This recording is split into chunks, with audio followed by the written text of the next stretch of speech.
തെരഞ്ഞെടുപ്പ് ആവേശത്തിലാണ് നാട്. വോട്ട് തേടിയുള്ള ഓട്ടത്തിലാണ് സ്ഥാനാർത്ഥികൾ. തിരുവനന്തപുരം മണ്ഡലത്തിലെ LDF സ്വതന്ത്ര സുധീർ കരമനയാണ് നമ്മളോടൊപ്പം ഉള്ളത്. ചേട്ടാ, തളർന്നു ഓടിയിട്ട്? ഇല്ല, തളർന്നൊന്നുമില്ല, ക്ഷീണമൊന്നുമില്ല. ചൂടിന്റെ ആയ ഒരു ചെറിയൊരു ബുദ്ധിമുട്ടുണ്ട്. എങ്കിലും അതൊക്കെ അതിജീവിക്കണമല്ലോ, ജീവിക്കുമല്ലോ, എന്നെ ഓടിപ്പിക്കുകയല്ലേ. അതാണല്ലോ 2 മാസം നടക്കേണ്ട തെരഞ്ഞെടുപ്പ് 2 ആഴ്ച കൊണ്ട് നമ്മൾ എല്ലാവരുടെ എത്തുക എന്നുള്ളത് ഒരു ചെറിയ കാര്യമല്ല. അങ്ങനെ ഓടിപ്പിച്ചാൽ അതിനപ്പുറം നമ്മൾ ഓടി നമ്മൾ. നമ്മുടെ ജനങ്ങളുടെ പ്രതികരണം എങ്ങനെയാണ്? നല്ല പ്രതികരണമാണ്, വളരെ നല്ല പ്രതികരണമാണ്. ഭൂരിപക്ഷം വടക്കോട്ട് എന്നുള്ളത് തന്നെയാണ്. തിരുവനന്തപുരം വടക്ക്, തിരുവനന്തപുരം ഇടതിനോട് എന്നുള്ളത് തന്നെയാണ്. അതെ, തിരുവനന്തപുരം ഇടതിനോട് തന്നെയാണ്. നമുക്ക് ഇനി തുടരാൻ മുന്നോട്ടെന്നുള്ളതാണ്. തിരുവനന്തപുരം തലസ്ഥാന നഗരിയാണ്. ഇവിടെയും കഴിഞ്ഞ തവണയും എല്ലാം നമ്മൾ ജയിച്ചതാണ്. നേരത്തെ ഇരുന്ന നിയമമണ്ഡലം നമ്മൾ തിരിച്ച് LDFിലേക്ക് കൊണ്ടുവന്നതാണ്. അത്തരത്തിൽ തിരുവനന്തപുരം എന്ന് പറയുന്ന മണ്ഡലം ഇടതിനോടൊപ്പമാണ്. ഇനിയും അങ്ങനെ തന്നെയായിരിക്കും. ചേട്ടാ, അതിനിടയിലെ ഒരു പ്രധാനപ്പെട്ട പ്രശ്നം ഇപ്പൊ ഡീൽ ആരോപണങ്ങളാണ് എല്ലായിടത്തും നടക്കുന്നത്. അപ്പൊ അതിനിടയിൽ ഇപ്പോ മുരളീധരൻ, കോൺഗ്രസിന്റെ തന്നെ ഉന്നത നേതാവ് പറഞ്ഞിരിക്കുന്നത് തിരുവനന്തപുരത്തുമുണ്ട് ഇത്തരത്തിലൊരു ഡീല്. അതുകൊണ്ടാണ് ദുർബല സ്ഥാനാർത്ഥിയാണ് തിരുവനന്തപുരത്ത് LDF നിർത്തിയിരിക്കുന്നത് എന്നുള്ളൊരു ആരോപണം വരുന്നുണ്ട്. ആര് പറഞ്ഞു അങ്ങനെ? മുരളീധരൻ. എന്താ പ്രതികരിക്കുക? ദുർബല സ്ഥാനാർത്ഥിയാണെന്ന് ആര് പറഞ്ഞു? ജനങ്ങളെയോ പാർട്ടിയോ കൃത്യമായി അറിയാത്ത ഒരാളാണ് തിരുവനന്തപുരത്ത് LDF സ്ഥാനാർത്ഥിയായി വരുന്നത് എന്നുള്ളതാണ് അങ്ങനെ ഒരു ആരോപണമാണ് വന്നിട്ടുള്ളത്. അങ്ങനെ ആരാ പറഞ്ഞു? ഞാൻ കേട്ടില്ല. മുരളീധരൻ ഇപ്പൊ പറഞ്ഞിട്ടുണ്ട്. അദ്ദേഹം വളരെ പാരമ്പര്യമായിട്ടുള്ള രാഷ്ട്രീയത്തിലുള്ള ഒരു മഹത്വ വ്യക്തിയാണ് ശ്രീ മുരളീധരൻ. ഞാൻ ഒരിക്കലും അദ്ദേഹത്തെ കുറിച്ച് മോശമായി പറയുന്നില്ല.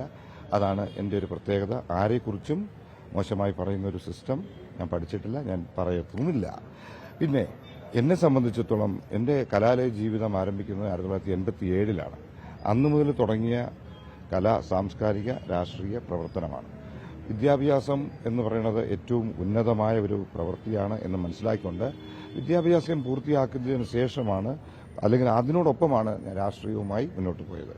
PG വരെ പഠിച്ച് അതിനുശേഷം ഇപ്പോഴും പഠിച്ചുകൊണ്ടിരിക്കുകയാണ്. ഞാൻ still a student, I am an LLB student നാവും. അപ്പോൾ അത് കൊണ്ടുപോയി പോകുന്ന ഒരാളാണ്. രാഷ്ട്രീയം അല്ലെങ്കിൽ ജനങ്ങളെ അറിയില്ല എന്ന് പറയുന്നതിനുള്ള ഞാൻ പറയുന്നില്ലേ, ഇടതുപക്ഷ സർക്കാരിനെ കുറിച്ച് പറയാൻ മറ്റൊന്നും കിട്ടാത്ത ഒരു സാഹചര്യം. വികസനത്തെക്കുറിച്ച് കുറെ കാലം ഒരുപാട് പേര് കുറ്റം പറഞ്ഞു, പലവരും. അത് കഴിഞ്ഞ് മറ്റ് പലരെക്കുറിച്ചും ചീത്ത പറഞ്ഞു, കുറ്റം പറഞ്ഞു. ഇപ്പോൾ ഒന്നും പറയാനില്ല. ഇലക്ഷനായപ്പോൾ എല്ലാ വികസന പദ്ധതികളും സ്വസ്ഥമായി ജീവിക്കാനുള്ള ഒരു അന്തരീക്ഷവും കേരളത്തിൽ ഇടതുപക്ഷ ജനാധിപത്യ മുന്നണി കൊണ്ടുവന്നിട്ടുണ്ട് എന്ന് മനസ്സിലാക്കിയപ്പോൾ പറയാൻ മറ്റൊന്നും കിട്ടിയില്ലെങ്കിൽ, ഇടതുപക്ഷ ജനാധിപത്യ മുന്നണിയൊന്നും പറയാൻ പറ്റിയില്ലെങ്കിൽ ആരെയെങ്കിലും പറയുക എന്ന ഒരു സിസ്റ്റം ചിലവർ വെച്ച് പുലർത്തുന്നു എങ്കിൽ ആയിക്കോട്ടെ. അതിന്റെ ഭാഗമാണ് ഇത്. ഞാൻ ആരെയും കുറ്റപ്പെടുത്തുന്നില്ല, ഞാൻ കുറ്റപ്പെടുത്തുന്നില്ല. അതല്ല, ഞാൻ പഠിച്ച രാഷ്ട്രീയം അതല്ല. ഞാൻ പാരമ്പര്യമായി രാഷ്ട്രീയം, എന്റെ അച്ഛൻ രാഷ്ട്രീയക്കാരനല്ലായിരുന്നു. പക്ഷെ എന്റെ അച്ഛന് രാഷ്ട്രീയമായി ബന്ധമുണ്ടായിരുന്നു എന്നുള്ളത് കേരള സമൂഹത്തിന് അറിയാം.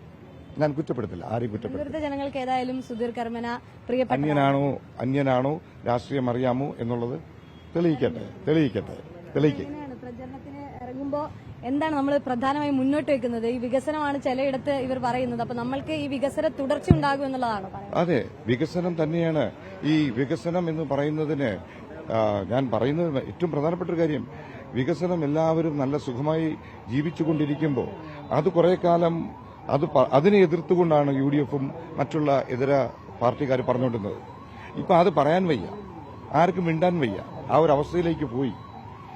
എന്തായാലും വളരെ വിചിത്രമായി തോന്നുന്നു. ചിലവരുടെ അങ്ങനത്തെ കമന്റ്സ് വന്നു എന്ന് ഇതാദ്യമായിട്ടാണ് ഞാൻ കേട്ടത്. ഞാൻ കേട്ടിട്ടില്ല ഒരിക്കലും. ഞാൻ ഏറ്റവും ബഹുമാനിക്കുന്ന ഈ കേരള രാഷ്ട്രീയത്തിലുള്ള, ഇന്ത്യൻ രാഷ്ട്രീയത്തിലുള്ള, നമുക്ക് പറയാൻ പറ്റുന്ന ഞാൻ ഏറ്റവും ബഹുമാനിക്കുന്ന എന്റെ അച്ഛനും ബഹുമാനിച്ചിരുന്ന ശ്രീ കരുണാകരൻ, അദ്ദേഹത്തിന്റെ മകൻ അങ്ങനെ പറയുമെന്ന് ഞാൻ ഇപ്പോഴും വിശ്വസിക്കുന്നില്ല. അദ്ദേഹം അങ്ങനെ ആയിരിക്കില്ല ഉദ്ദേശിച്ചത്. മാധ്യമം കേട്ടത് ഉള്ള കുഴപ്പമായിരിക്കാം. അദ്ദേഹം അങ്ങനെ പറയുന്നത് എനിക്ക് തോന്നുന്നില്ല. വട്ടിയൂർക്കാവിലൊരു ഡീലുണ്ട്, അതിന്റെ പ്രത്യുപകാരം തിരുവനന്തപുരത്ത് എന്നുള്ളതാണ് അദ്ദേഹം പറയുന്നത്. നമുക്ക് മേവരെ കാത്തിരിക്കാം. തീർച്ചയായിട്ടും തെരഞ്ഞെടുപ്പ് അടുക്കും തോറും LDF ജയിക്കുമെന്നുള്ളത് 100% ഉറപ്പായിക്കൊണ്ടിരിക്കുകയാണ്. സമൂഹം അങ്ങനെയാണ് ചിന്തിക്കുന്നത്.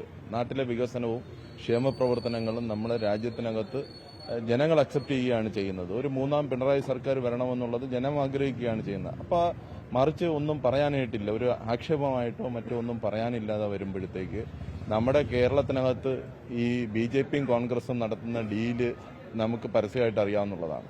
കഴിഞ്ഞ പ്രാവശ്യം പിന്നെ നേമത്ത് മുരളീധരൻ മത്സരിക്കുന്ന സമയത്ത് അവിടെ ഡീല് നടത്തിയത് ആരാണെന്നുള്ളത് നമുക്കറിയാം. എത്രയോ പ്രാവശ്യം ഓരോ മണ്ഡലത്തിനകത്ത് ഇപ്പൊ തന്നെ നിങ്ങൾ നോക്കൂ, കഴക്കൂട്ടത്ത് ഡീല് നടത്താൻ വേണ്ടിയിട്ട് അവർ തയ്യാറാക്കി നിൽക്കുകയല്ലേ. വട്ടിയൂർക്കാവ് ഇവർ ഡീല് നടത്താൻ വേണ്ടിയിട്ട് നിൽക്കുകയാണ്. അങ്ങനെ ഡീല് നടത്തുന്ന ഒരേ ഒരു പാർട്ടി ഇന്നിപ്പോൾ കേരളത്തിനകത്ത് കാണാൻ വേണ്ടിയിട്ട് പറ്റുന്നത് UDF. അതിൽ പ്രധാനപ്പെട്ടത് കോൺഗ്രസ് ആണെന്നുള്ള കാര്യത്തിനകത്ത് തർക്കമില്ല. വിവാദങ്ങൾക്ക് ഒരുപാട് നടക്കട്ടെ. എന്തായാലും പ്രചരണ ചൂടിലങ്ങ് പോവുകയാണ്. അതെല്ലാം എന്തെങ്കിലും ഒരു തോൽവി ഭീഷണിയോ ഒക്കെ വരുമ്പോൾ അങ്ങനെയൊക്കെ വരും ഒക്കെ പറഞ്ഞോട്ടെ. നമുക്ക് നമ്മുടെ കാര്യങ്ങൾ ചെയ്യാം. ഒരു കാര്യം ഞാൻ വീണ്ടും പറയാണ്, ഞാൻ ആരെയും കുറ്റപ്പെടുത്തുന്നില്ല. അത് ഞാൻ രാഷ്ട്രീയത്തിൽ ആദ്യം പഠിക്കുന്ന ഒരു കാര്യം അതാണ്, ആരെയും അനാവശ്യമായി വിമർശിക്കേണ്ട ആവശ്യം ഇല്ല എന്നുള്ളതാണ്. ഏതായാലും ഈ വിഷയത്തിൽ അങ്ങനെ മറ്റാരെയും വിമർശിക്കാനോ കുറ്റപ്പെടുത്താനോ ഇല്ല എന്നുള്ളത് തന്നെയാണ് തിരുവനന്തപുരത്തെ LDF സ്വതന്ത്രൻ സുധീർ കരമന പറയുന്നത്. ഏതായാലും അത്തരം പറയുന്നത് അങ്ങനെ ഒരു ആശയ ദാരിദ്ര്യം ഉള്ളതുകൊണ്ട് തന്നെയായിരിക്കാം ഒരുപക്ഷെ പ്രതിപക്ഷത്തിൽ നിന്ന് അല്ലെങ്കിൽ UDF ഇത്തരത്തിലുള്ള ആരോപണങ്ങൾ ഉയർത്തുന്നത് എന്നുള്ളത് തന്നെയാണ് LDF പറയുകയും ചെയ്യുന്നത്. വീഡിയോ ജേർണലിസ്റ്റ് നന്ദകിഷോറിനൊപ്പം reporter Sunisha Illoor, in reporter, Thiruvananthapuram.